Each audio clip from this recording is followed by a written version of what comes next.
Boleh nek eksis.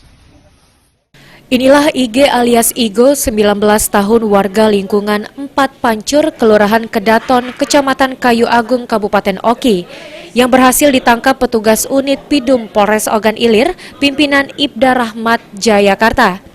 Tersangka IG ditangkap petugas saat berada di tempat persembunyiannya di Sukada, Kayu Agung, Kabupaten Oki.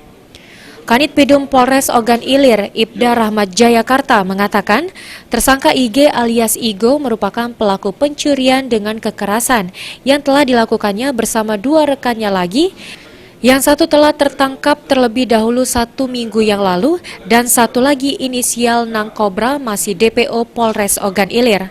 Tersangka Igo dan kedua rekannya memasuki pondok pesantren Darussalam Al-Falah, Desa Tanjung Piring, Kecamatan Indralaya Utara, Ogan Ilir.